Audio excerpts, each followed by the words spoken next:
Baik, malam hari ini tentunya menjadi malam yang paling dinantikan oleh kita semua. Dan kita akan langsung mengawali debat pada malam hari ini dengan mendengarkan visi, misi, dan juga program kerja dari masing-masing calon presiden 2024. Dan kita akan langsung mulai dengan calon presiden nomor urut 1.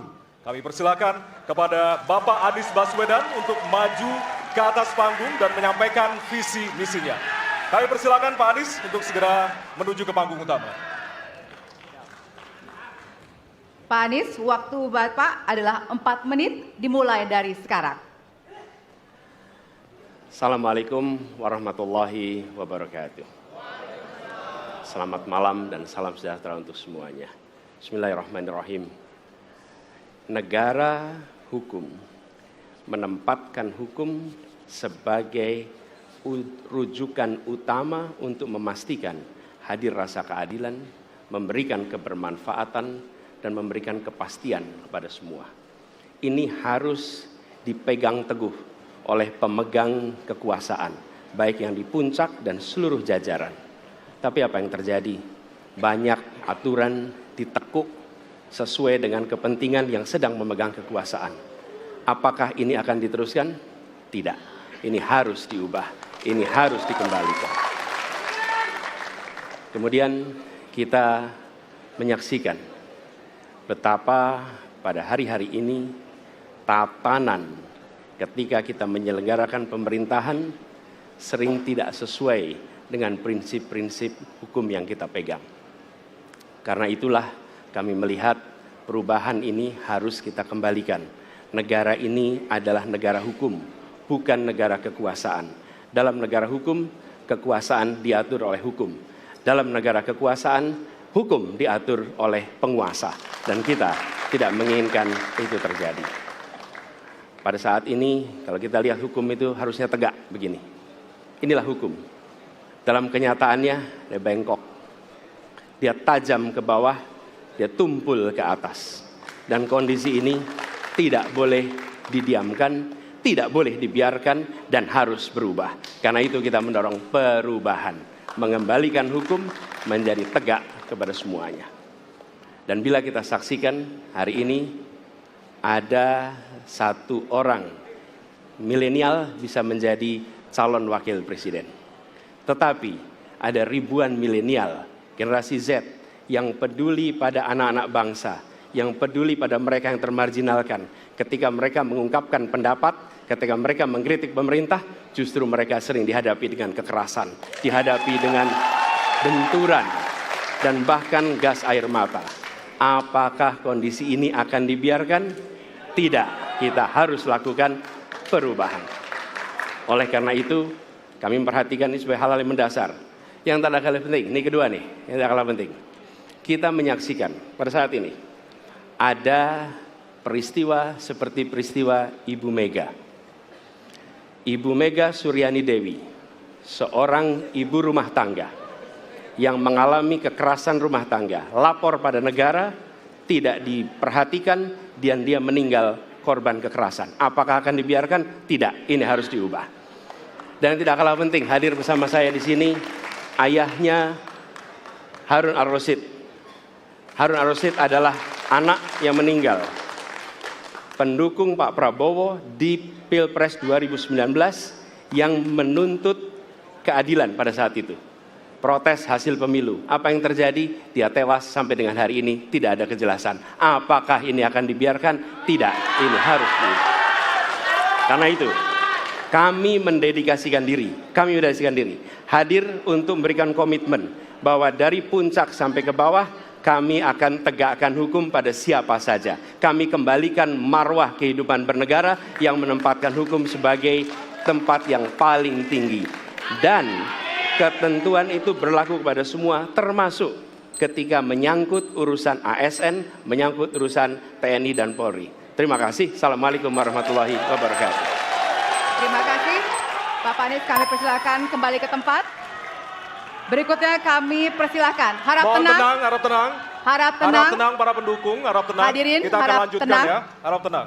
Kita akan lanjutkan. Kami persilahkan calon presiden nomor urut 2, Bapak Prabowo Subianto, untuk maju ke atas panggung.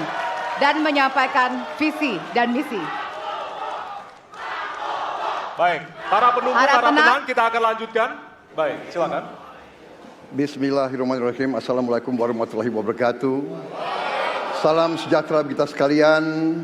Shalom, Om Swastiastu, Namo Buddhaya, salam kebajikan. Terima kasih kesempatan yang diberikan kepada saya untuk menyampaikan visi dan misi. Kami menempatkan hukum, HAM, perbaikan pelayanan pemerintahan, pemberantasan korupsi, perlindungan terhadap semua kelompok di masyarakat sebagai sesuatu yang sangat penting. Karena itu dalam visi misi kita hal-hal ini ditaruh di paling atas. Kita sadar dan saya sadar sejak muda saya telah mengangkat sumpah untuk membela Pancasila dan Undang-Undang Dasar 45. Di dalam Undang-Undang Dasar 45, di situ pendiri-pendiri bangsa kita mendirikan sebuah republik. Republik itu harus didasarkan atas hukum dan kedaulatan rakyat.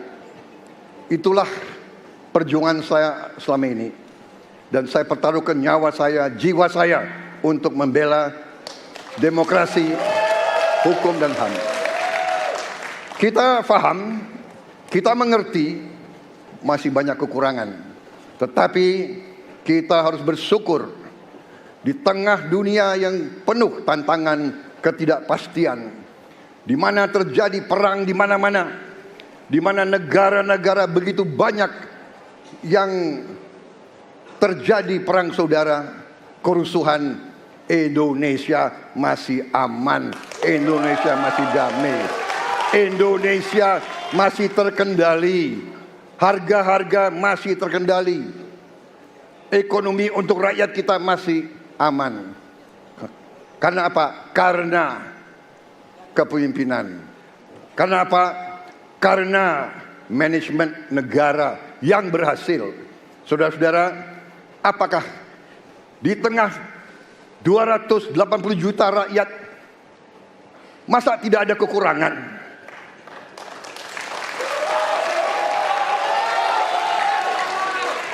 Tetapi kita harus arif, kita harus dewasa, dan kita tidak boleh munafik.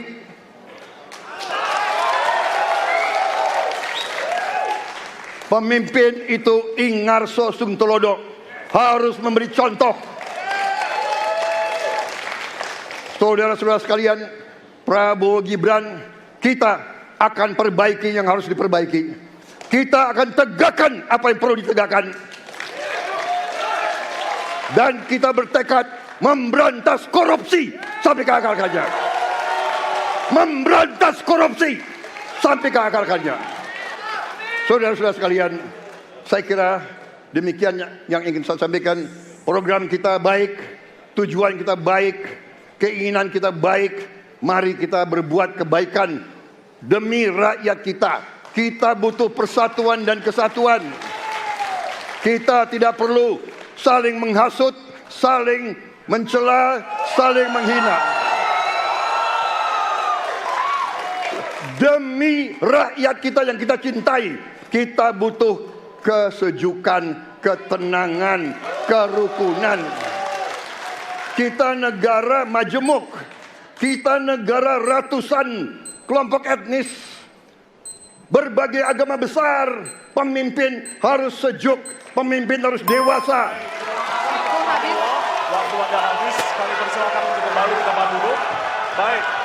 Harap Para tenang. pendukung diharap tenang, Hadirin. para pendukung diharap tenang. Para Hadirin, pendukung harap tenang. harap tenang.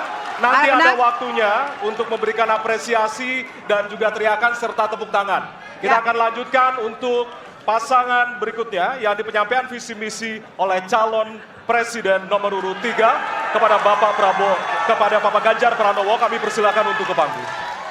Harap tenang, hadirin harap tenang. Bapak Ganjar, waktunya 4 menit dimulai dari sekarang. Assalamualaikum warahmatullahi wabarakatuh. Selamat malam, salam sejahtera untuk kita semua. Om Swastiastu, Namo Buddhaya, Rahayu. Bapak Ibu yang sangat saya hormati, para hadirin pemirsa debat malam ini yang sangat saya muliakan. Saya dan Pak Mahfud mulai perjalanan pada saat pembukaan kampanye dari ujung timur Indonesia dan barat. Dari Sabang sampai Merauke. Hanya ingin mendengarkan dan ingin melihat secara langsung apa yang disampaikan oleh rakyat, apa yang dirasakan oleh rakyat, sehingga ketika kontestasi 5 tahunan ini berlangsung, harapan itu ada dan masuk dalam pikiran seorang pemimpin, satunya pikiran, perkataan, dan perbuatan. Ini sesuatu yang sungguh penting. Di Merauke kami menemukan pendeta, namanya Pak Leo. Dia harus menolong seorang ibu ingin melahirkan karena tidak adanya fasilitas kesehatan. Dan dia belajar dari YouTube.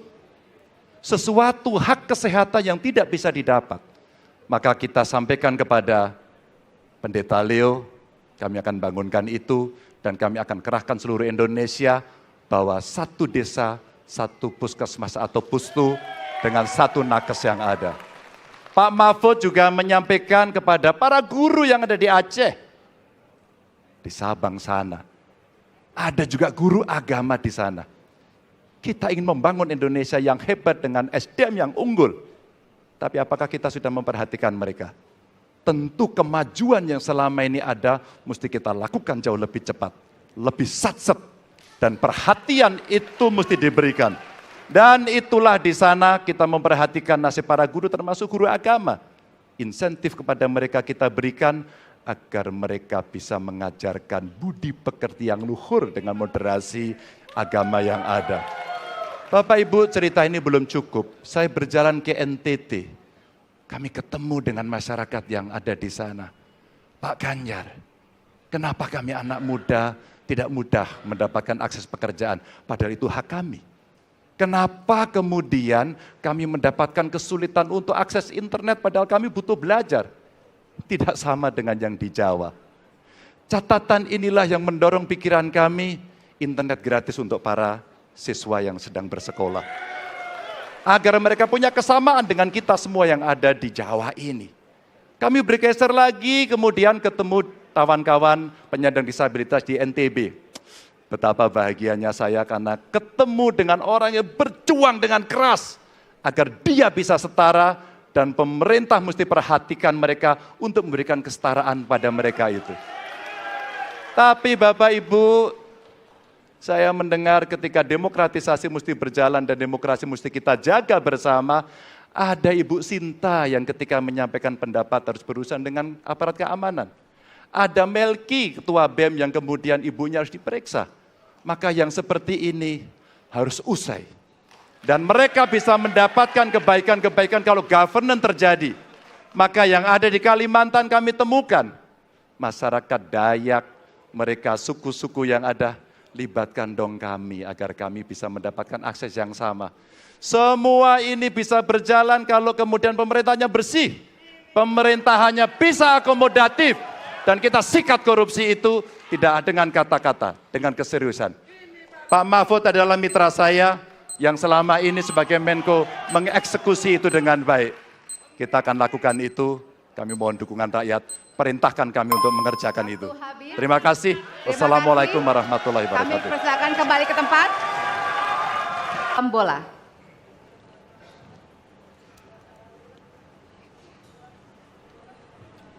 Temanya adalah diperlihatkan kepada moderator HAM. Baik, kita catat tema pertama adalah HAM. Beberapa tahun terakhir, tren kekerasan meningkat di Papua. Sementara masalah keadilan dan HAM masih belum terselesaikan sehingga konflik terus berlanjut. Pertanyaannya, apa strategi yang Anda akan siapkan untuk menyelesaikan masalah HAM dan konflik di Papua secara komprehensif? Waktu menjawab 2 menit dimulai dari sekarang. Masalah Papua adalah rumit karena di situ terjadi suatu gerakan separatisme. Dan gerakan separatisme ini kita sudah ikuti cukup lama. Kita melihat ada campur tangan asing di situ. Dan kita melihat bahwa kekuatan-kekuatan tertentu selalu ingin Indonesia disintegrasi dan pecah. Untuk itu memang masalah hak asasi manusia itu menjadi sesuatu yang harus kita utamakan, dan diantaranya juga kita harus lindungi seluruh rakyat Papua, karena di situ kelompok teroris sekarang itu menyerang orang-orang Papua sendiri, rakyat yang tidak berdosa, perempuan, orang tua, anak kecil yang tidak bersenjata diteror oleh kelompok teroris separatis ini.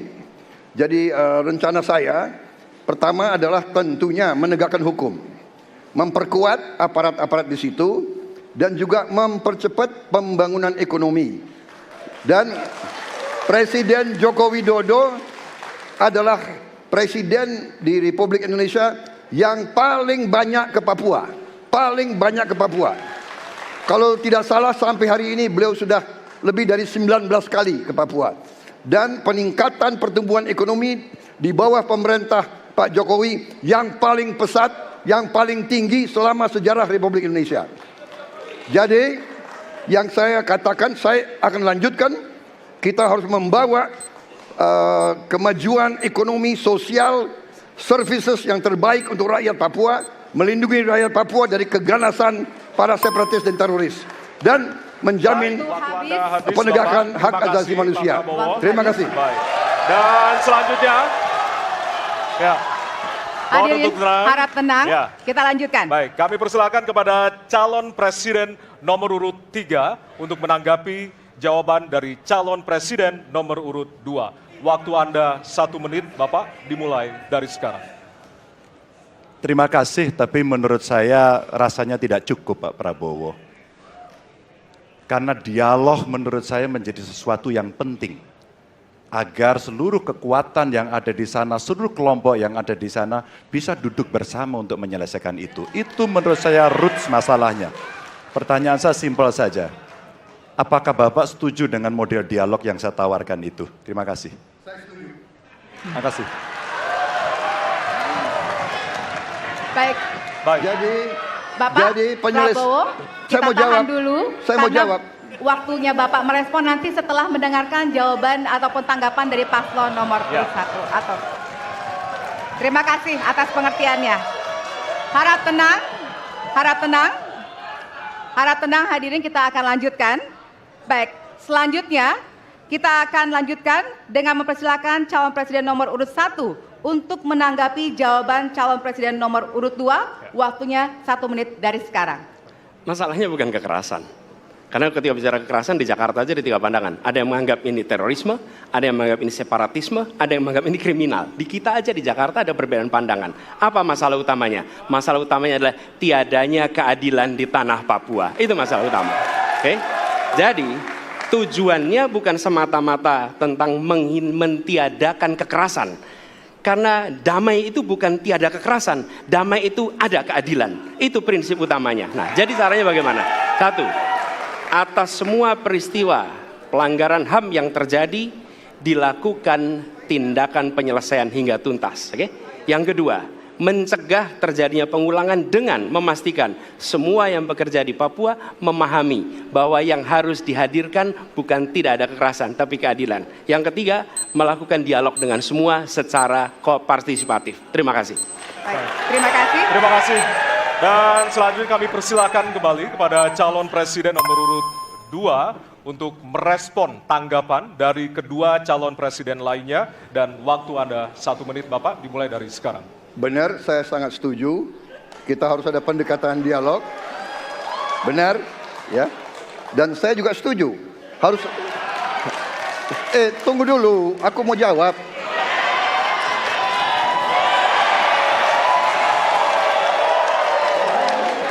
Jadi, benar keadilan. Benar sekali, harus ada keadilan. Tetapi saya mau mengatakan, tidak sesederhana itu, Pak Anies. Ada faktor-faktor lain, Pak Anies. Ada faktor geopolitik, ada faktor ideologi. Inilah yang masalahnya tidak gampang, ya. Tetapi saya pendapat kita harus tegakkan keadilan. Kita harus dialog. Ini masalah bangsa. Ini harus kita, semua kekuatan harus kita rangkul.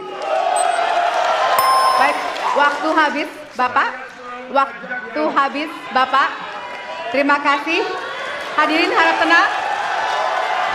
Baik, Hadirin harap tenang, kita akan lanjutkan. Hadirin harap tenang, kita akan lanjutkan. Nanti kita akan kasih kesempatan untuk memberikan apresiasi kepada para calon presiden. Baik, selanjutnya kita akan beralih ke pertanyaan untuk calon presiden nomor urut 3. Kami persilakan kepada panelis Bapak Al Makin untuk mengambil subtema di fishbowl. Kami persilakan kepada panelis. Moderator dan hadirin, pemerintahan Dan peningkatan pelayanan publik. Indeks pelayanan publik di Indonesia stagnan. Sementara Undang-Undang Pelayanan Publik menghendaki persamaan perlakuan dan memperhatikan kepentingan khusus kelompok rentan, perempuan, anak, dan disabilitas. Pertanyaannya, apa program strategis Anda untuk meningkatkan kualitas pelayanan publik yang berkeadilan? Waktu 2 menit dimulai dari sekarang. Kebetulan saya punya pengalaman 10 tahun menangani soal ini. Mengajak mereka berpartisipasi sejak awal, satu, menghadirkan dalam setiap musrenbang kelompok perempuan, penyandang disabilitas, anak-anak, kelompok rentan yang lain termasuk orang tua. Kenapa? Agar pengambil keputusan mereka aware, mereka peduli apa yang mereka rasakan. Kesetaraan dalam perencanaan pembangunan itulah yang kita harapkan bisa merepresentasikan apa yang mereka harapkan. Sehingga fisiknya kalau bangun, mereka paham mana yang akan menggunakan, sehingga tidak ada lagi protes pada soal itu. Kedua, dari sisi aparaturnya, mesti ada kontrol publik.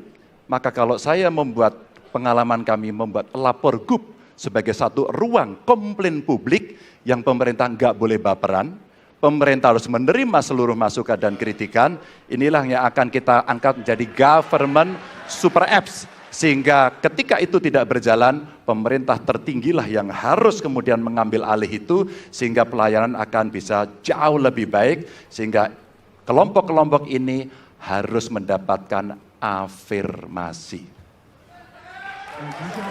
Pak Ganjar, masih ada waktu? Cukup. Baik. Cukup, baik, terima kasih.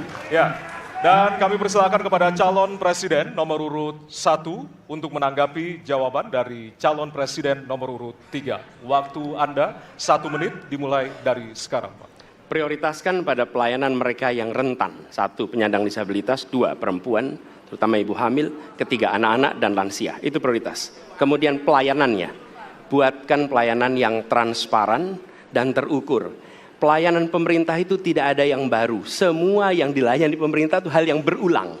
Jadi kalau disebut masalah itu pasti pernah terjadi sebelumnya. Pasti berulang. Lalu apa yang dikerjakan? Kami buat ketika dulu di Jakarta namanya Jaki.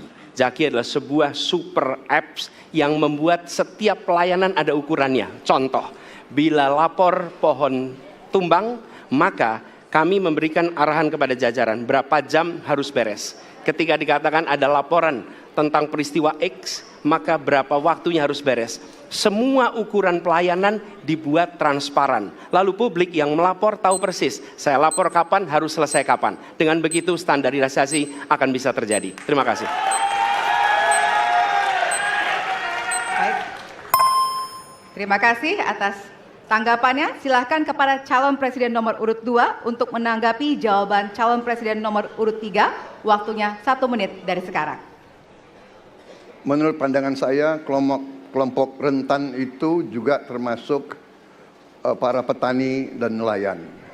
Dan yang saya dapat setelah saya keliling, khususnya di Jawa Tengah, Pak Ganjar, petani-petani di situ sangat sulit dapat pupuk. Dan mereka mengeluh dengan kartu tani yang Bapak luncurkan, ini mempersulit mereka dapat pupuk. Jadi sebetulnya mereka ingin pupuk itu pengadaannya disederhanakan. Saya kira mungkin Bapak bisa menjawab masalah itu. Terima kasih. Waktu Pak Prabowo. Cukup. Cukup. Nggak usah lama-lama. Baik. Baik, terima kasih. Dan selanjutnya kami persilakan kepada calon presiden nomor urut 3 untuk merespon tanggapan dari kedua calon presiden lainnya. Waktu Bapak 1 menit dimulai dari sekarang. Terima kasih. Jadi menggunakan teknologi yang disampaikan Mas Anies sudah betul. Rupanya kita sama pada soal itu. Tapi untuk Pak Prabowo saya harus mengingatkan Pak, pupuk langka terjadi di Papua Pak. Pupuk langka terjadi di Sumatera Utara Pak. Pupuk langka terjadi di NTT, NTB, Kalimantan Timur termasuk bensin. Mungkin Bapak sedikit agak lupa untuk saya bisa mengingatkan karena Bapak pernah menjadi ketua HKTI. Pak, data petani kita tidak pernah beres. Maka kalau kemudian satu data petani itu bisa kita kelola, maka distribusi pupuknya harus bisa sampai dan tepat sasaran.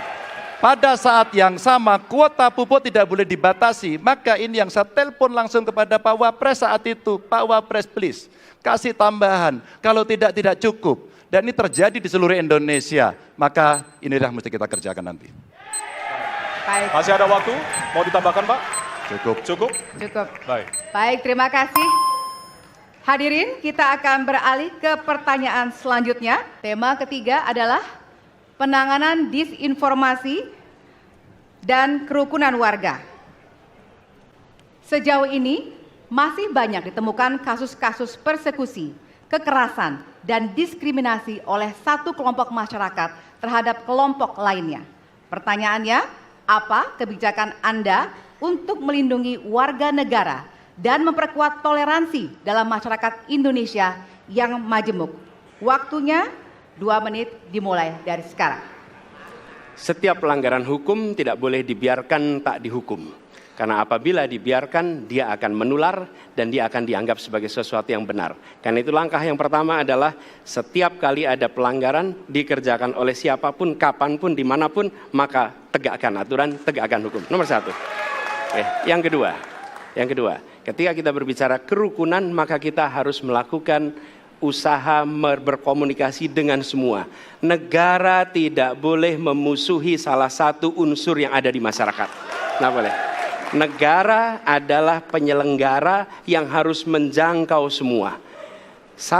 Kami mungkin tidak suka, mungkin tidak setuju dengan pikiran seseorang. Tapi negara harus memberikan hak kepada dia untuk berbicara, termasuk untuk mengkritik. Sehingga ada ruang kebebasan kepada rakyat untuk menyampaikan pendapatnya. Jadi kita harus sadar, negara bukan mengatur pikiran, negara bukan mengatur perasaan, negara mengatur tindakan. Di situ kita atur. Dan bila melanggar, maka itu dilakukan tindakan penegakan hukum. Lalu ketika sampai kepada usaha untuk menjangkau semua, pasti komunikasi dilakukan. Tapi selalu saja ada peristiwa pelanggaran, ada peristiwa kekerasan, dan seringkali rakyat tak tahu kemana harus melaporkan. Dan ketika mereka berhadapan dengan pihak lain, seringkali mereka membutuhkan bantuan hukum. Karena mereka berhadapan dengan berbagai unsur yang ada di masyarakat. Karena itu kami merencanakan membuat sebuah program yang disebut sebagai online untuk pelayanan pengacara gratis. Jadi ini adalah online pelayanan gratis. Yang kami sebut sebagai, istilah yang kami gunakan adalah Hotline Paris. Itu namanya kira-kira. Nah, dengan cara begitu, maka rakyat mengalami masalah bisa minta tolong kepada negara untuk didampingi pengacara dari negara. Terima kasih. Baik. Terima kasih. Dan selanjutnya kami persilakan kepada calon presiden nomor urut 2 untuk menanggapi jawaban dari calon presiden nomor urut 1. Waktu Bapak 1 menit dimulai dari sekarang. Saya kira yang sangat dirasakan oleh banyak kelompok, terutama kelompok minoritas, Pak. Saya ingin tanya bagaimana tanggapan Bapak tentang keluhan adanya kelompok-kelompok minoritas yang ingin membuat tempat ibadah tapi sangat sulit karena faktor-faktor yang dipersulit oleh birokrasi dan sebagainya. Cukup. Sudah cukup? Baik, terima kasih. Selanjutnya kami persilahkan kepada calon presiden nomor urut 3 untuk menanggapi jawaban calon presiden nomor urut 1. Waktunya 1 menit, dimulai dari sekarang. Ada yang lebih penting saya kira meskipun seluruh proses memang harus dilalui. Penegakan hukumnya, menghukum yang bersalah, dan aparat hukum tidak boleh ragu pada soal itu. Tapi ketika kemudian kita kembalikan pada persoalan yang potensial muncul, itulah kenapa Pak Mahfud kemarin di Sabang berbicara dengan banyak tokoh agama. Agar di samping pendidikan agama, mereka memberikan juga pendidikan budi pekerti. Agar kemudian dia bisa mengerti sejak awal bagaimana berbeda dalam suku, agama, golongan, sehingga mereka akan bisa bareng-bareng memahami. FKUB, tokoh masyarakat semua dilibatkan dalam proses keseharian dalam pengambilan keputusan. Kalau itu bisa terjadi, rasa-rasanya bangsa ini akan membangun harkat dan martabatnya karena kita memang berbeda, tapi kita dipersatukan. Masih ada waktu, Bapak? Cukup. Ya. Dan selanjutnya, kami persilakan kepada calon presiden nomor urut 1 untuk merespon tanggapan dari kedua calon presiden lainnya, dan waktu Bapak 1 menit dimulai dari sekarang. Terima kasih. Pak Prabowo, perlu kami sampaikan bahwa ketika kami bertugas di Jakarta, maka ada begitu banyak izin-izin gereja yang mandek 30 tahun, 40 tahun, dan tuntas dibereskan. Oke? Antrian yang amat panjang, yang tidak pernah selesai. Dan kemudian banyak kelompok agama dari mulai Buddha, Hindu, Kristen yang mengalami kesulitan mendirikan tempat ibadah, mereka menerima izin tempat ibadah dan mereka bisa beribadah dengan baik. Dan kalau boleh saya laporkan, dalam sejarah Gubernur Jakarta yang paling banyak memberikan izin rumah ibadah adalah Gubernur Anies Baswedan. Termasuk ketika umat Islam mau mendirikan masjid dan tidak bisa mendapat izinnya, saya bicara. Ketika umat Kristen mau mendirikan gereja tidak bisa mendapatkan izin dari masyarakat, saya bicara. Dan semuanya akhirnya mendapatkan izin untuk bisa beribadah. Terima kasih. Terima kasih. Baik, sudah cukup Bapak? Masih ada waktu? Cukup. Ya? Baik, terima kasih. Kita berikan tepuk tangan buat calon presiden 2024. Baik. Dan kita beralih ke pertanyaan untuk calon presiden nomor urut 3. Dan untuk temanya adalah pemberantasan korupsi. Pertanyaan untuk subtema pemberantasan korupsi. Penegakan hukum atas tindak pidana korupsi menunjukkan rata-rata tren vonis pengadilan yang relatif rendah dan minimnya angka pengembalian aset. Pertanyaan, apa terobosan yang akan Anda lakukan untuk menimbulkan efek jera bagi pelaku korupsi sekaligus menyelamatkan aset negara yang dikorupsi? Waktu Anda 2 menit Bapak, dimulai dari sekarang. Terima kasih. Yang pertama dari si penegakan hukumnya dulu. Maka kalau saya mulai dari sini, maka yang mesti dilakukan adalah pemiskinan. Yang kedua, perampasan aset. Maka segera kita bereskan undang-undang perampasan aset. Dan untuk pejabat yang korupsi, bawa ke Nusa Kambangan. Agar bisa punya efek jera bahwa ini tidak main-main. Namun yang perlu diberikan adalah contoh dari seorang pemimpin. Bahwa dia hidup sederhana, dia tidak bermewah-mewah, dia mengajarkan bagaimana integritas itu dibangun. Untuk para pejabat, ada 2 yang penting sekali. 1, biarkan mereka berkembang dengan meritokrasi yang baik sehingga pada saat menduduki jabatan tidak ada lagi jual beli jabatan. Yang kedua, jangan biarkan mereka store pada pemimpinnya. Kalau ini terjadi, kerunyaman itu akan muncul. Data ICW menunjukkan sekitar 230-an triliun dalam 10 tahun terakhir kerugian negara itu terjadi. Dan ini ekuivalen kalau bisa kita pakai untuk membuat puskesmas kira-kira 27.000. Terbayangkan oleh kita, edukasi itu mesti kita tunjukkan dengan sekali lagi teladan dari seorang pemimpin dan pemimpin tidak boleh ragu untuk memutuskan itu. Baik, Terima masih kasih. ada waktu Bapak, akan Cukup. menambahkan? Cukup? Baik. Cukup, baik. Harap tenang. Terima kasih. kami persilakan kepada calon presiden nomor urut 1 untuk menanggapi jawaban calon presiden nomor urut 3. Waktunya 1 menit, dimulai dari sekarang. Koruptor dijeratkan dengan undang-undang perampasan aset disahkan dan hukumannya mengikuti pemiskinan. 1. Yang kedua, yang tidak kalah penting, undang-undang KPK harus direvisi sehingga KPK menjadi lembaga yang kuat kembali. Yang ketiga, diberikan imbalan, reward kepada mereka yang membantu melakukan pelaporan, penyelidikan, sehingga ketika melaporkan kita akan punya partisipasi masyarakat dan itu dibolehkan oleh undang-undang. Dengan begitu maka bukan hanya aparat penegak hukum tapi seluruh rakyat ikut memerangi korupsi. Korupsi harus gerakan anti korupsi harus menjadi gerakan semesta yang melibatkan seluruh rakyat.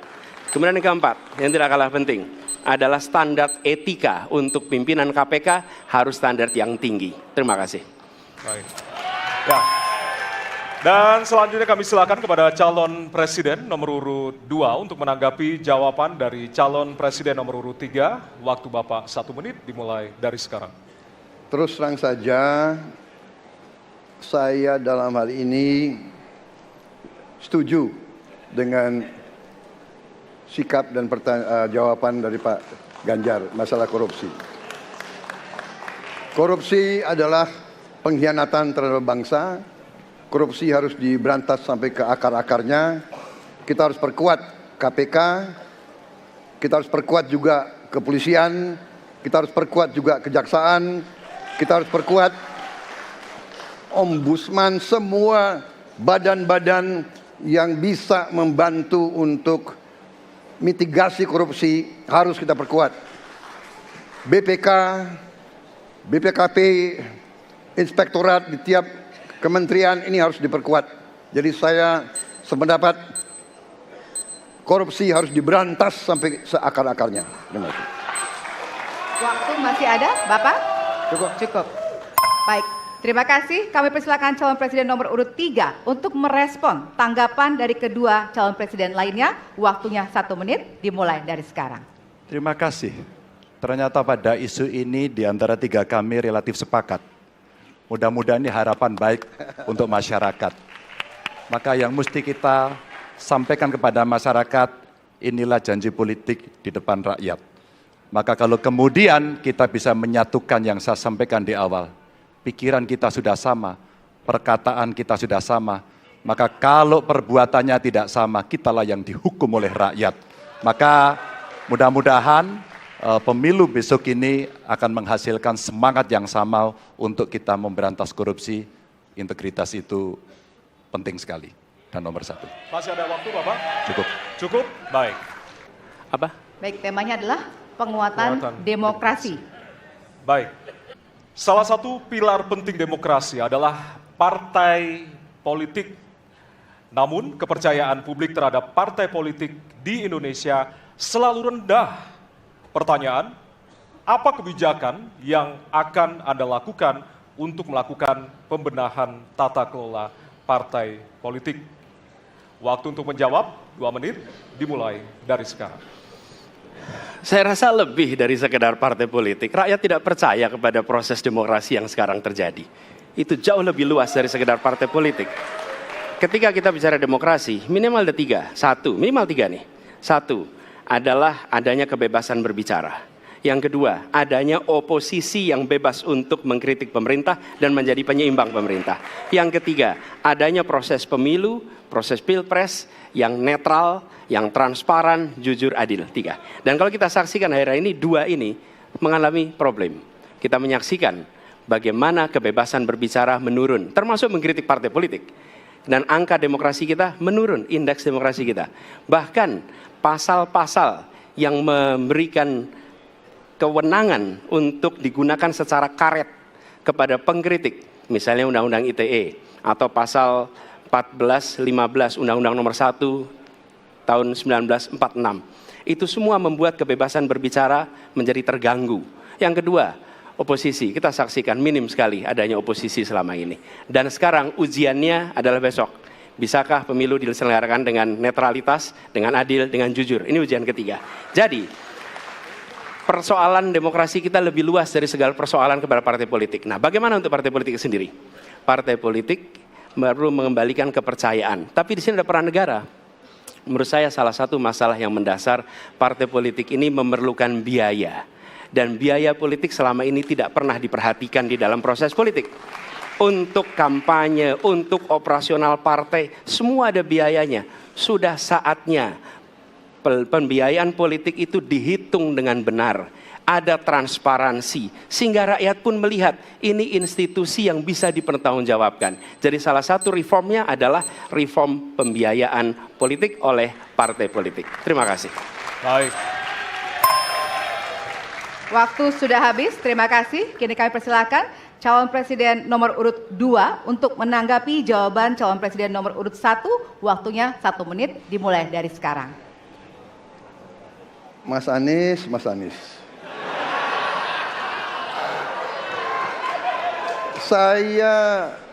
Saya berpendapat Mas Anies ini agak berlebihan. Mas Anies mengeluh tentang demokrasi ini dan itu dan ini. Mas Anies dipilih jadi gubernur DKI menghadapi pemerintah yang berkuasa. Saya yang mengusung Bapak.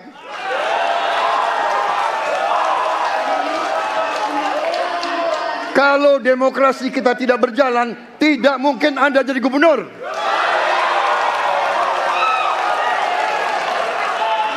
Kalau Jokowi diktator, Anda tidak mungkin jadi gubernur.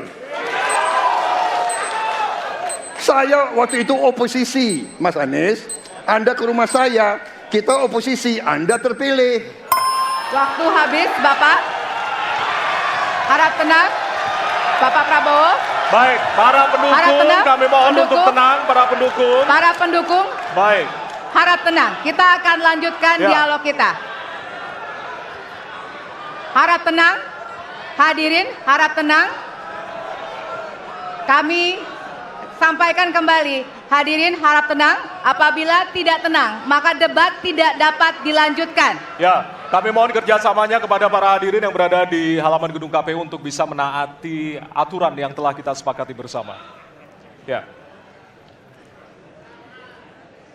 Baik, selanjutnya kepada calon presiden nomor urut 3, kami silakan untuk menanggapi jawaban calon presiden nomor urut 1, waktunya 1 menit dari sekarang. Saya jadi tidak enak ini Mbak hari ini. Mohon maaf, saya tidak enak karena dua kawan saya sedang nagih janji dan membuka buku lama.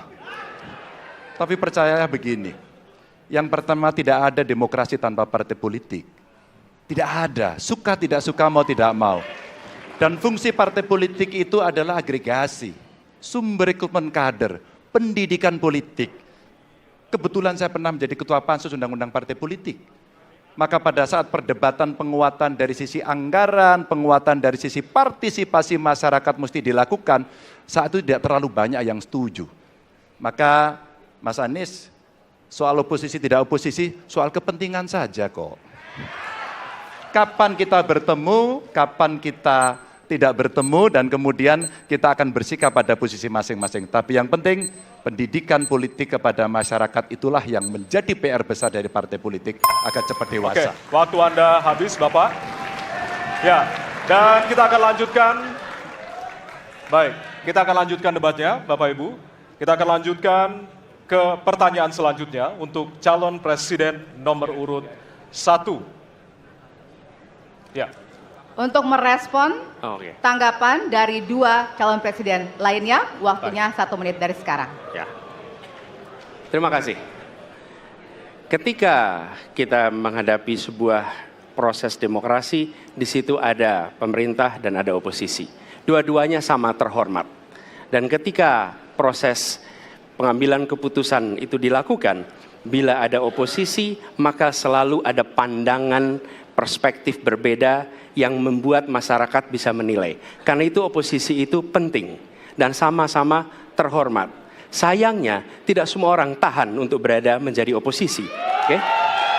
Seperti Sampaikan Pak Prabowo tidak tahan untuk menjadi oposisi. Apa yang terjadi? Beliau sendiri menyampaikan bahwa tidak berada dalam kekuasaan membuat tidak bisa berbisnis, tidak bisa berusaha. Karena itu harus berada dalam kekuasaan.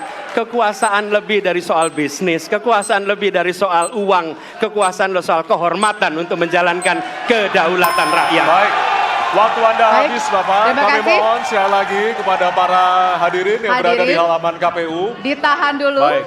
Silakan Bapak dipersilakan kepada moderator Baik. diperlihatkan. Subtema hukum. Baik. Konstitusi mengharuskan kekuasaan kehakiman dijalankan secara merdeka.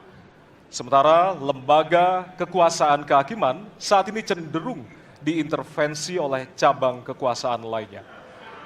Pertanyaannya, apakah Anda setuju dengan pernyataan tersebut? Apa alasannya dan apa komitmen Anda untuk menjaga independensi kekuasaan kehakiman?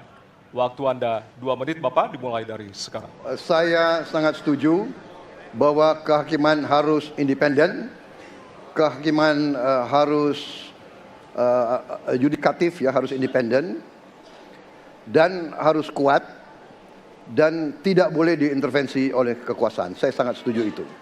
Dan saya berkomitmen untuk memperkuat itu. Manakala saya menerima mandat dari rakyat, saya akan memperbaiki kualitas hidup semua hakim-hakim di Republik Indonesia, semua pekerja di sekitar pengadilan, dan semua penegak hukum akan saya perbaiki kualitas hidupnya, gajinya diperbaiki, supaya mereka tidak dapat diintervensi, tidak dapat disogok, tidak dapat dikorup.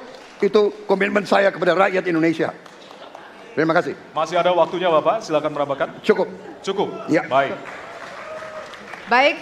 Selanjutnya kami persilakan kepada calon presiden nomor urut 3 untuk memberikan tanggapan kepada jawaban calon presiden nomor urut 2. Waktunya 1 menit dari sekarang. Terima kasih, komitmennya Pak Prabowo luar biasa. Tapi dalam konteks kekinian saya terpaksa, ini mohon maaf Pak, ini terpaksa sekali saya harus bertanya. Apa komentar Pak Prabowo terhadap putusan MK yang melahirkan MK itu? Itu aja. Ditahan dulu Bapak. Apakah ada yang ditambahkan selain itu? Cukup. Cukup. Baik. Selanjutnya. Ya, kami pertegas kembali bahwasannya tidak ada sesi tanya jawab, artinya saling menanggapi, Bapak-bapak. Kami ingatkan kembali untuk saling menanggapi dari masing-masing calon presiden. Dan selanjutnya kita akan berikan kesempatan kepada calon presiden nomor urut 1 untuk menanggapi calon presiden nomor urut 2 dan waktu Bapak. Apakah saya harus 1 menit. merevisi statement saya? Kenapa Bapak? Apakah saya harus merevisi statement saya karena tidak boleh Tidak, bertanya? nanti kami harapkan untuk saling menanggapi, bukan saling menanya, Bapak. Makanya, apakah Baik. saya harus merevisi? Karena tadi bentuknya pertanyaan. Nanti kita akan Baik. berikan kesempatan untuk Tidak perlu ya? selanjutnya. Tidak perlu, Pak. Bapak. Oke, terima Baik. kasih. Ya, kami persilakan Silakan. kepada calon presiden nomor urut 1. Waktu Anda 1 menit, Bapak. Ya, jadi ketika saya bertugas sebagai presiden, maka saya akan tegaskan kepada semua yang berada di lingkar judisial bahwa tugas Anda bukan hanya menegakkan hukum, tugas Anda menghadirkan rasa keadilan. Nomor 1, tegaskan itu. Yang kedua, bila terjadi praktek-praktek di mana keadilan tidak hadir, maka negara tidak boleh diam dan mengatakan, itu kan proses hukum, tidak bisa. Justru negara harus mempertanyakan apa yang sesungguhnya terjadi.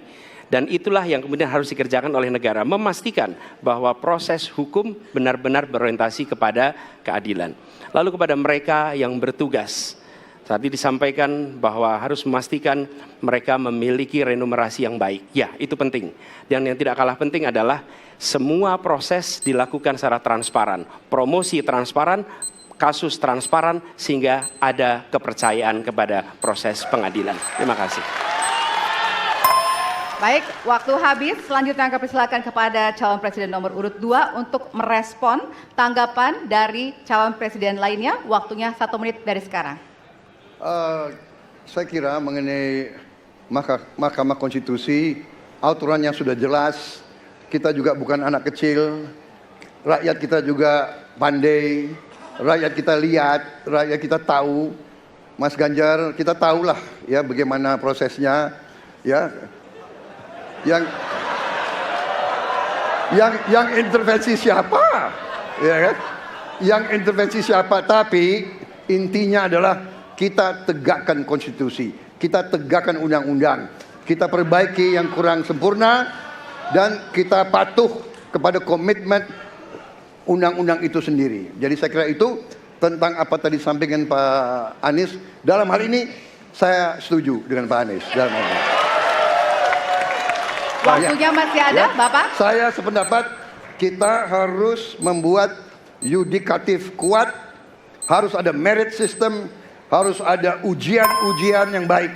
Waktunya supaya habis hakim sekarang, itu Bapak. hakim yang Terima terbaik kasih untuk Indonesia. atas jawabannya. Baik. Ya, dan untuk segmen ini kesempatan pertama akan diberikan kepada calon presiden nomor urut 1 untuk bertanya kepada calon presiden nomor urut 2. Dan waktu Bapak 1 menit dimulai dari sekarang.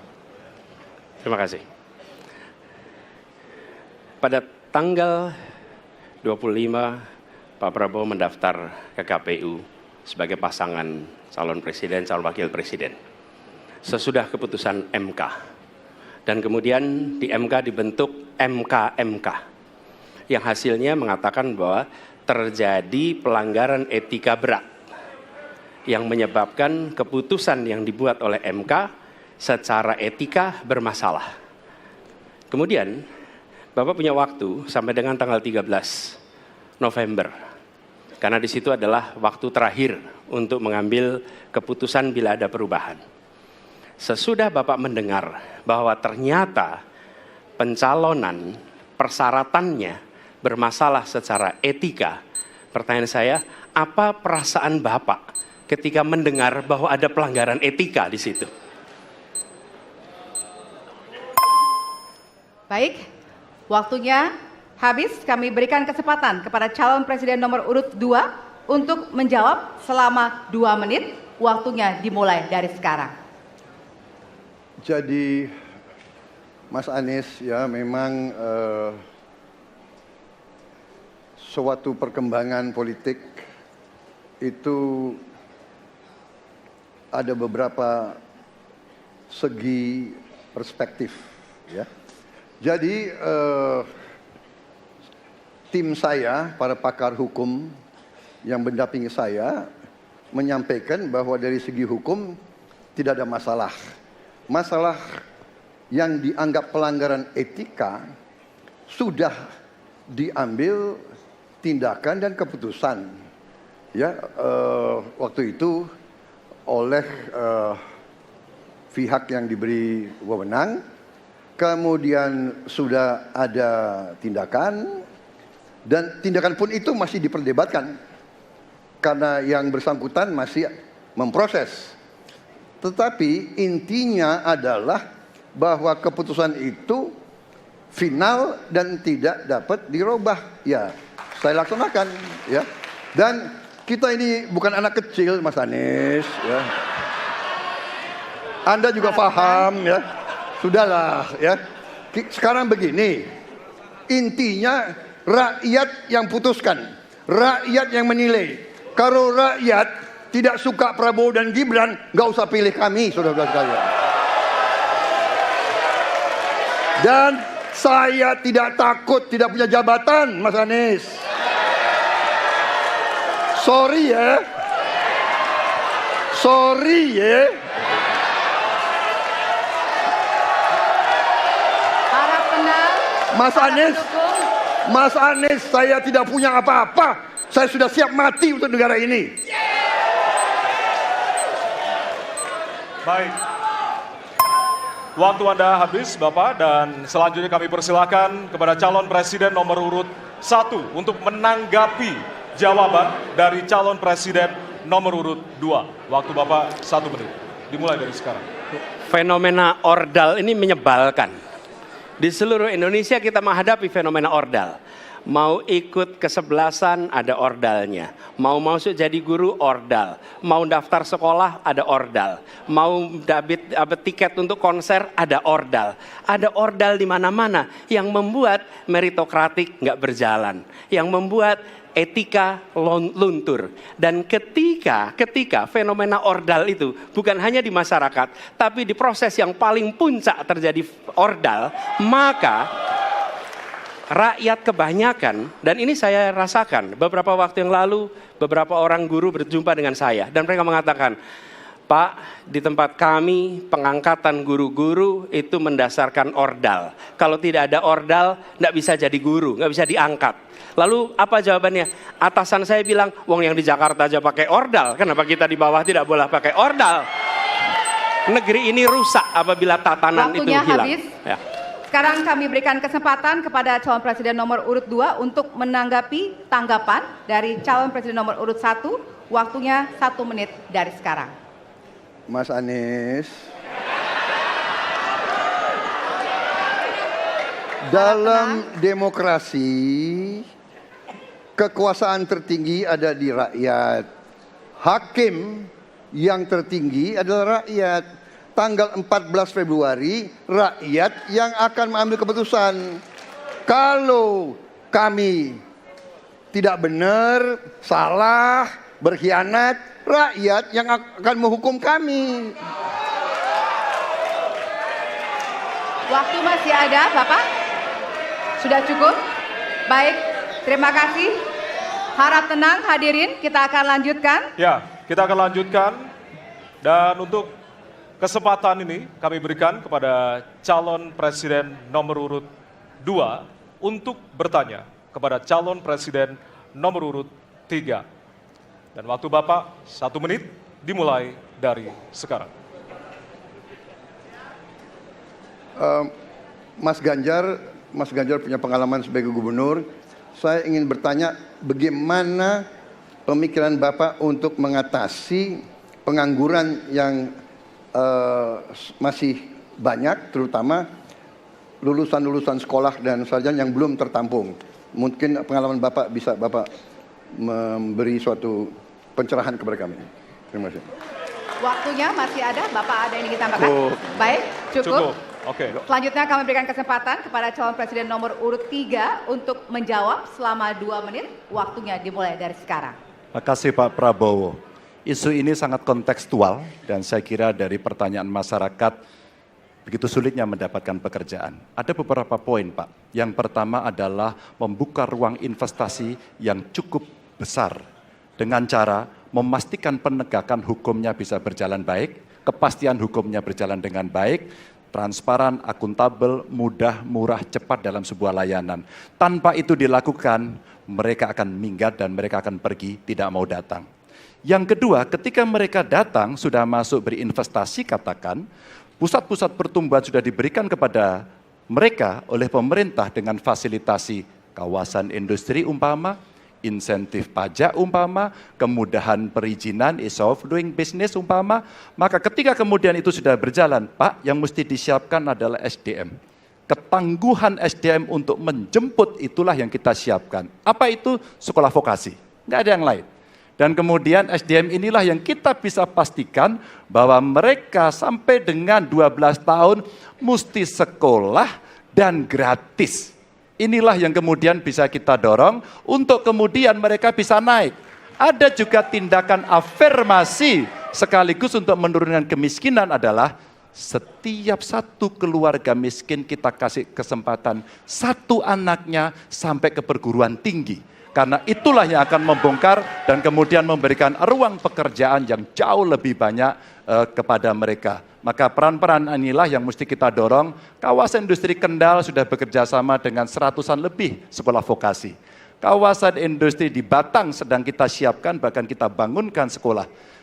Kerjasama antara pusat, provinsi, kabupaten menjadi begitu penting untuk memfasilitasi itu dan kemudian tugas kita mensosialisasikan untuk mereka bisa terlibat di dalamnya. Baik. Ya, waktu Anda habis Bapak dan kami persilakan kepada calon presiden nomor urut 2 untuk menanggapi jawaban dari calon presiden nomor urut 3. Waktu Bapak 1 menit. Saya senang mendengar jawaban itu. Berarti Bapak bisa mengakui prestasi pemerintah Jokowi dalam mengembangkan KEK semua, mendorong hilirisasi, menciptakan lapangan kerja, mengundang investor-investor ke Jawa Tengah untuk menciptakan pertumbuhan ekonomi yang bermutu dan berkelanjutan. Terima kasih. Ya. Waktunya masih ada, Bapak? Cukup. Cukup. Baik, selanjutnya kita berikan kesempatan kepada calon presiden nomor urut 3 untuk menanggapi tanggapan dari calon presiden nomor urut 2. Waktunya 1 menit dari sekarang. Pak Prabowo, terima kasih. Ketika kami merancang kawasan-kawasan industri dan bagaimana percepatan itu kita lakukan, kami duduk dengan para menteri, bahkan kami duduk dengan presiden. Kami punya pikiran yang sama dalam merancang ini karena kita ingin menjemput 2045 sebagai negara maju, negara unggul.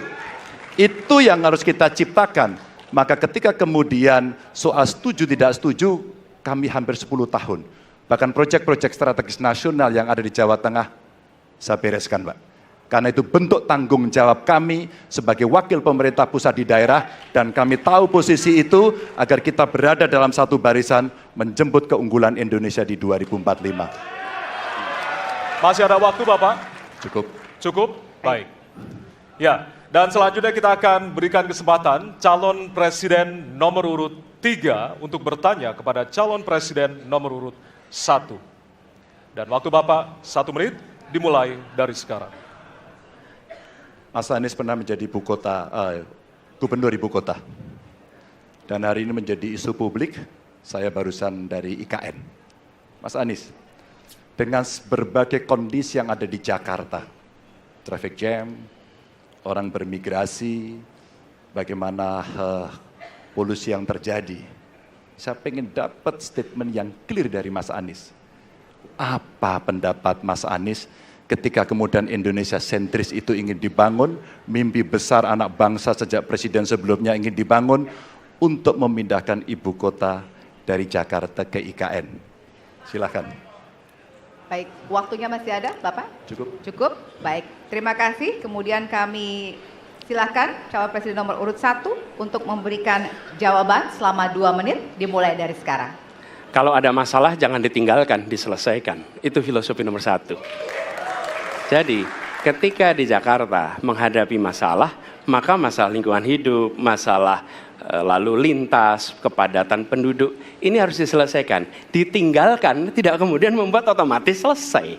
Justru ini yang harus dibereskan.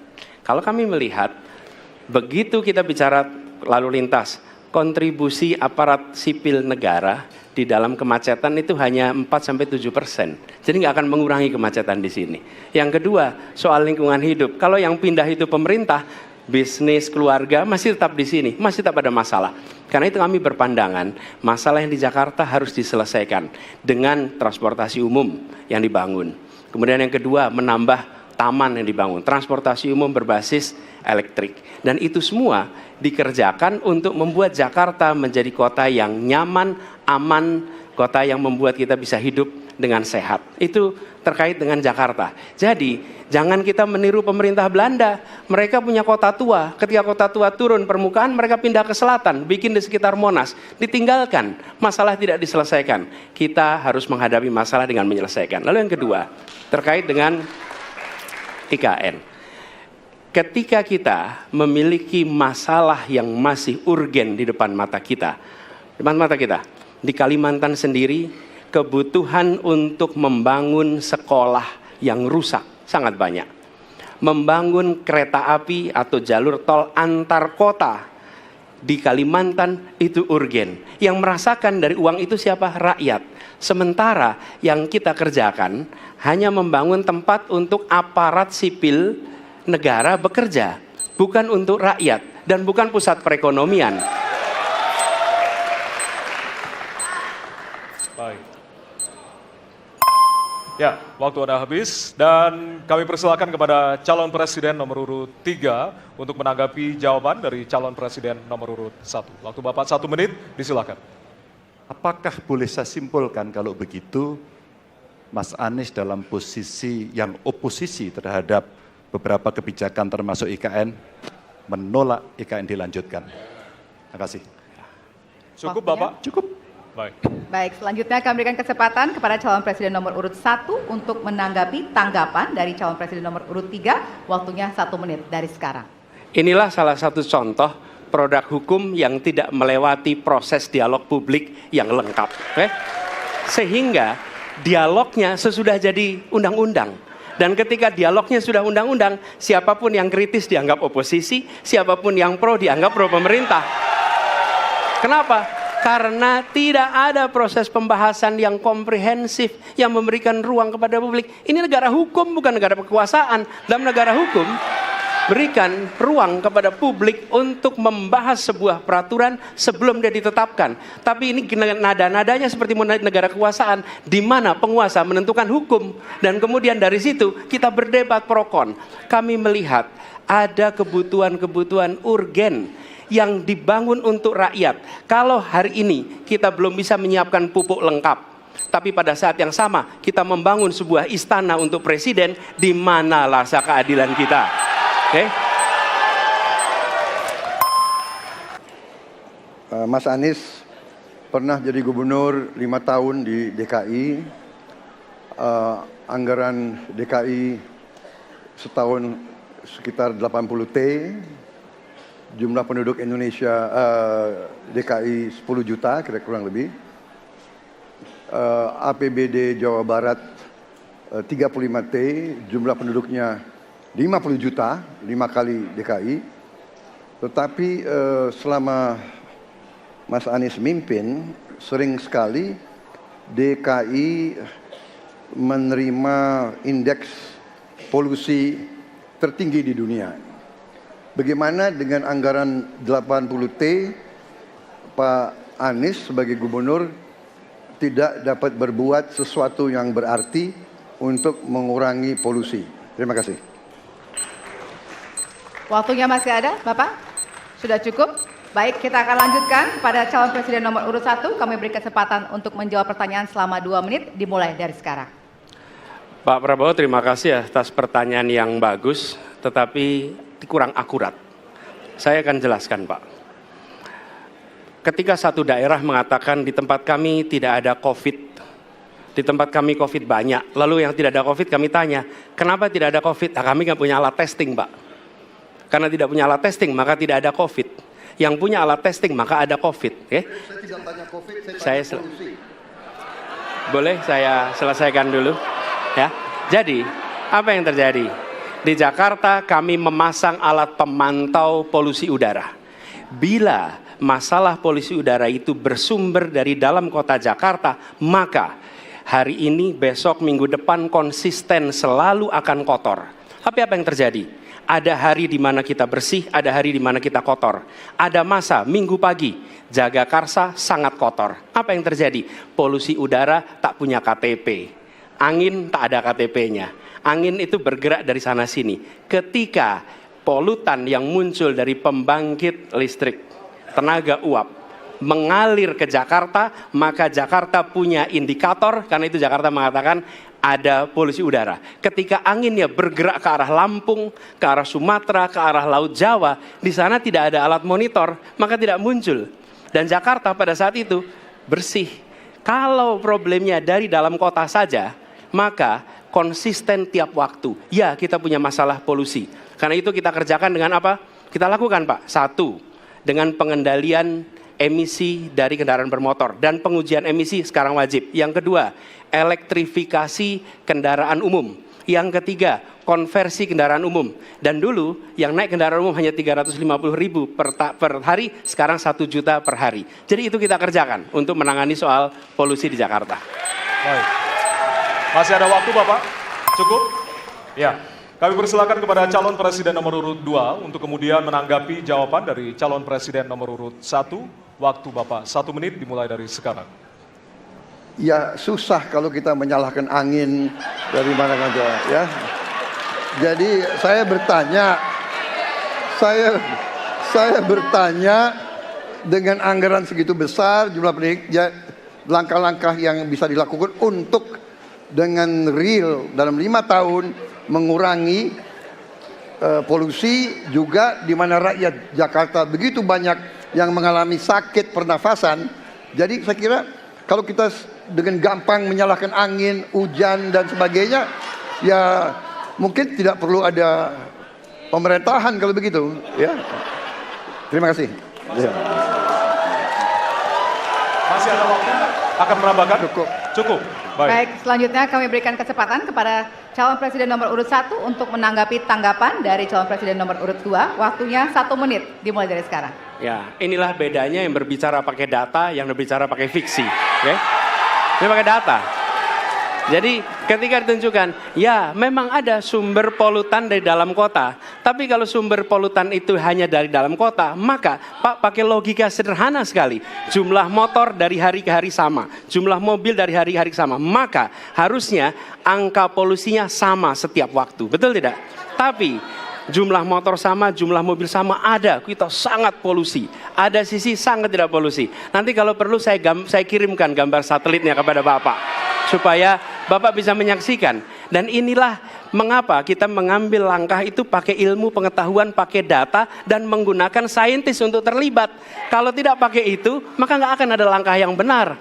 Dan ini kemudian saya teruskan, Pak, bagaimana pengendalian itu dikerjakan untuk dalam Jakarta. Jika saya terpilih presiden, maka yang luar Jakarta saya kendalikan juga, Pak. Baik. Terima kasih. Ya. Dan selanjutnya kami akan beri kesempatan bertanya yang tentunya akan diberikan kepada calon presiden nomor urut 3 untuk bertanya ke calon presiden nomor urut 2. Waktu Bapak 1 menit dimulai dari sekarang. Izinkan saya harus membaca data untuk mengingatkan. Pak Prabowo, karena nomor 2 saya pertanyaannya 2. Ada 12 kasus pelanggaran HAM berat yang sudah dikeluarkan mulai dari peristiwa 65, penembakan misterius, Talang Sari, penghilangan paksa sampai Wamena. Dan saya ingatkan tahun 2009 DPR sudah mengeluarkan 4 rekomendasi pada saat itu kepada Presiden. 1, membentuk pengadilan HAM ad hoc. Yang kedua, menemukan 13 korban penghilangan paksa. Yang keempat, memberikan kompensasi dan pemulihan. Dan yang keempat, meratifikasi konvensi anti penghilangan paksa sebagai upaya pencegahan. Pertanyaan saja 2. Kalau Bapak ada di situ, apakah akan membuat pengadilan HAM dan membereskan rekomendasi DPR? Pertanyaan kedua, di luar sana menunggu banyak ibu-ibu, apakah Bapak bisa membantu menemukan di mana kuburnya yang hilang agar mereka bisa berziarah? Saya persilakan.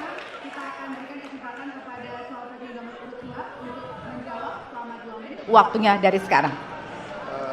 Pak Ganjar tadi justru Anda sebut tahun 2009 kan? Ya. Jadi sekian tahun yang lalu kan? Betul.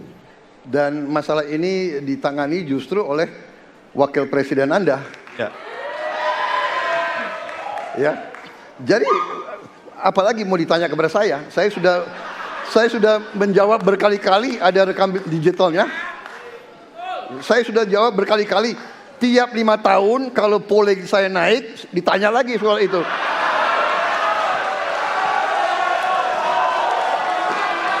Bapak tahu data nggak? Bapak tanya ke Kapolda, tahun ini berapa orang hilang di DKI? Tahun ini, ya, ada mayat yang diketemukan baru beberapa hari yang lalu dan sebagainya. Come on, Mas Ganjar.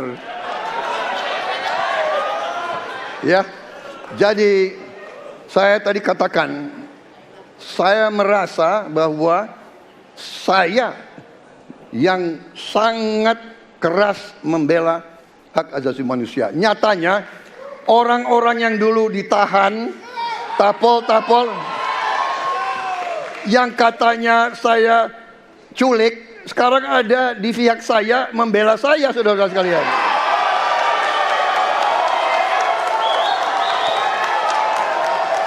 Jadi masalah HAM jangan dipolitisasi, Mas Ganjar, ya.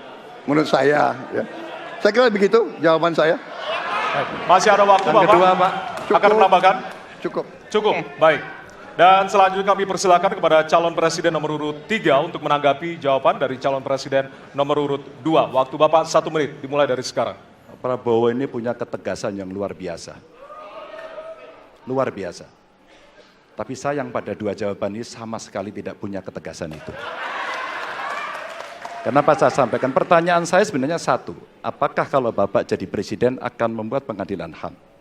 Pertanyaan nomor kedua, apakah Bapak bisa menemukan, menunjukkan, membantu pada keluarga agar kemudian mereka bisa berziarah? Dua ini sama-sama tidak dijawab. Maka kalau kemudian saya boleh meminta, kalau saya jadi presiden Pak, saya akan bereskan ini Pak. Agar kemudian dalam kontestasi pilpres berikutnya, ini tidak akan muncul lagi karena presidennya tegas menuntaskan pekerjaan itu pada eranya. Terima kasih. Waktunya masih ada, Bapak? Cukup. Cukup. Baik, kita berikan kesempatan kepada calon presiden nomor urut 2 untuk menanggapi tanggapan dari calon presiden nomor urut 3. Waktunya 1 menit dari sekarang. Loh kok dibilang saya tidak tegas? Saya tegas akan menegakkan hak asasi manusia. Masalah yang Bapak tanyakan agak tendensius. Kenapa yang 13 orang hilang pada saat itu ditanya kepada saya? Itu tendensius Pak Ganjar ya. Itu tendensius. Dan wakil Bapak yang mengurus ini selama ini. Jadi kalau memang keputusannya mengadakan pengadilan HAM ya kita adakan pengadilan HAM. Tidak ada masalah. Ya. Baik. Sudah Pak? Masih ada waktunya waktu? Pak? Sudah cukup Ya. Pak Prabowo? Namanya usaha. Terima kasih. Sudah cukup? Baik. Oke. Ya. Dan Harap selanjutnya tenang. kita akan menuju ke pertanyaan dan kali ini kesempatan bertanya akan diberikan kepada calon presiden nomor urut 1 untuk kemudian bertanya kepada calon presiden nomor urut 3. Waktu Bapak 1 menit dimulai dari sekarang.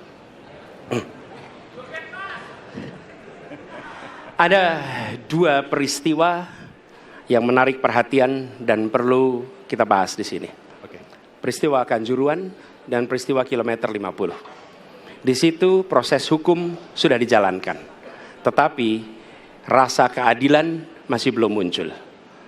Pada saat ini kita menyaksikan masih banyak pertanyaan, bahkan keluarga-keluarga korban masih mempertanyakan. Karena itu, saya ingin bertanya kepada Pak Ganjar. Saya posisinya adalah ini harus dituntaskan. Ini harus bisa menghadirkan rasa keadilan. Bukan saja soal legalnya yang sudah diselesaikan. Saya ingin tanya posisi Pak Ganjar di dalam dua peristiwa ini. Terima kasih. Waktunya masih ada Bapak? Sudah cukup? Oh, udah cukup. Baik. Baik. Terima kasih kepada calon presiden nomor urut 3. Kami berikan kesempatan untuk menjawab selama 2 menit. Waktunya dimulai dari sekarang. Terima kasih Mas Anies. Saya kira dua isu itu menjadi public talks. Kanjuruhan. Kita bisa bertemu dengan para pencari fakta. Kita bisa melindungi korban. Kita bisa membereskan urusan mereka dari sisi keadilan korban. Termasuk di kilometer 50. Ketika kita bisa bereskan semuanya, maka kita akan naik dalam satu tahap. Apakah kemudian proses legal dan kemudian mencari keputusan yang adil bisa dilakukan? Jawaban saya, bisa. Jadi dalam pemerintahan ini mesti berani untuk tidak lagi menyandra persoalan-persoalan masa lalu sehingga berlarut-larut. Sehingga apa yang terjadi ketika muncul terus-menerus akan menjadi sensi terus, karena tidak pernah ada keputusan. Maka cara-cara ini mesti dihentikan dan kita mesti berani tegas. Kadang-kadang kita juga mesti harus berpikir dalam situasi yang lebih besar. Mari kita ciptakan kembali Undang-Undang KKR. Mari kita hadirkan kembali Undang-Undang KKR agar seluruh persoalan-persoalan pelanggaran HAM itu bisa kita bereskan dengan cara itu. Sehingga bangsa ini akan maju dan tidak lagi kemudian berpikir mundur karena persoalan-persoalan seperti itu yang tidak pernah dituntaskan. Kita harus tuntaskan itu. Baik. Masih tersisa waktunya Bapak? Cukup. Cukup? Baik.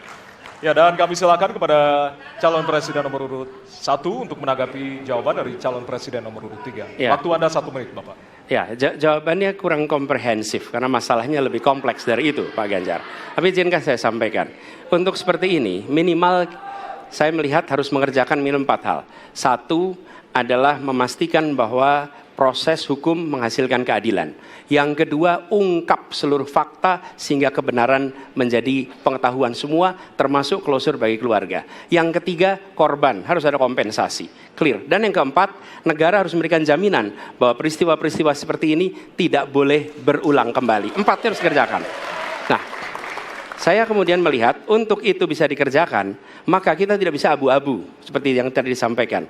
Saya melihat kalau begitu 4 ini harus dilakukan, berarti yang pertama mungkin kita harus melakukan investigasi ulang, melakukan review. Kita harus menyelamatkan institusi, memastikan bahwa institusi itu selamat. Saya ingin tahu apakah Pak Ganjar sependapat dengan pandangan saya. Terima kasih Pak Ganjar. Baik. Waktunya habis, selanjutnya kami berikan kesempatan kepada calon presiden nomor urut 3 untuk menanggapi tanggapan dari calon presiden nomor urut 1. Waktunya 1 menit dari sekarang. Soal komprehensi atau tidak komprehensif terkait dengan itu selera dan subjektif. Dari 4 hal tadi itu, saya kira hampir semua pelindungan korban dilakukan. Saya sampaikan pencari fakta sudah pernah ada.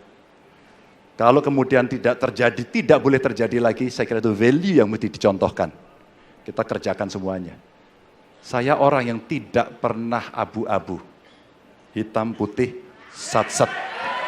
Kami tidak pernah ragu-ragu, kami tidak pernah abu-abu, maka kami pun tadi mengklarifikasi pertanyaan kepada pasangan calon nomor 2, karena kami bukan orang yang menunda pekerjaan, menggantung pekerjaan untuk kemudian menjadi komoditas.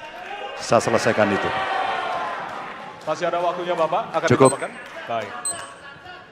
Ya, dan kita berikan apresiasi kepada 3 calon presiden yang tadi sudah berdebat dan saling bertanya di kesempatan malam hari ini, Pak.